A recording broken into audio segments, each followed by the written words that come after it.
action. Hello. We are going to explain and analyze the main points and characters of Animal Farm by George Orwell. The story is about a group of animals that live on a farm together and create a rebellion against their farmer. The meaning of the story is to represent communism that was happening in Russia at the time. Some of the characters even represent real people that had a big effect on this communism. The plot begins when an old dying pig named Old Major inspires the idea of animalism to the other animals. 4 legs good. 2 legs bad. This Old Major character commanded a lot of respect and was looked up to by the other animals. Therefore, they agreed to the idea of animalism. The new movement even had its own theme song.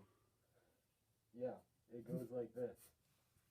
Hear the hoofbeats of tomorrow, see the golden future rise.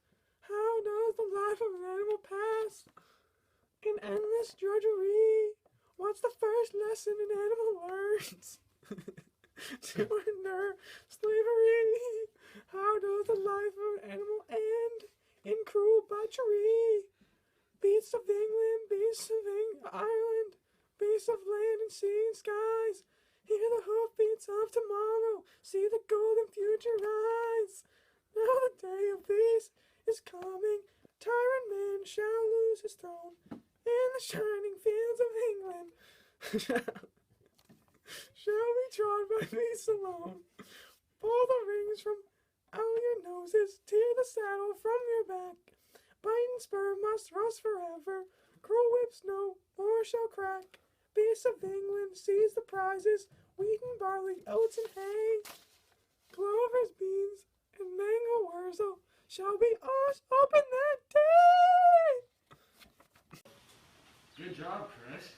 So let's go over some of the characters. Old Major was the oldest and wisest animal previous to his death.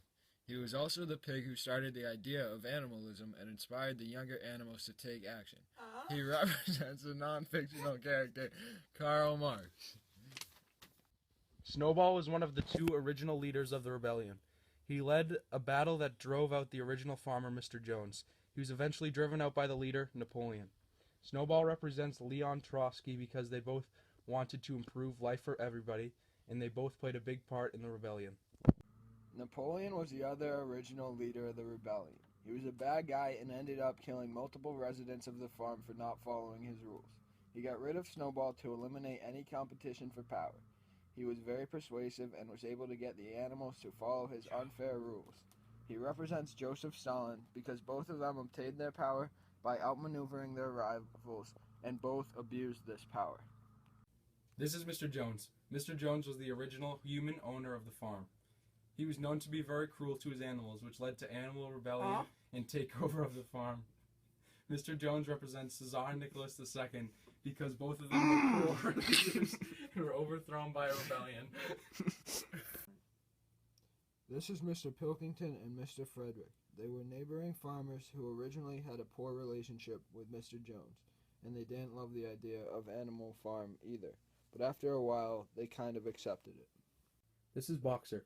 He was a big muscular horse who was too dull to understand anything other than that he has to work hard and that Napoleon is always right. As he grew older, he grew weaker, and because of his decreasing usefulness, he was killed by Napoleon. Boxer represents the working class because both are uneducated, strong, and hardworking. This is Squealer. He was Napoleon's minister of propaganda. He devoted all of his efforts to making sure that the animals believed that Napoleon was always right. He did this by changing the laws and hiding Napoleon's wrongdoings. He represents the propaganda department of the government at the time. These are Napoleon's dogs. Killing on command and guarding Napoleon wherever he went was their job. They represent the KGB because they both are used to intimidate people, kill dissenters, and maintain order. The book shows us how communism can take a good thing and turn it upside down. The power-crazy rulers ruin it for everyone, and the idea has never led to success. So don't do it. Yeah. Thanks for watching.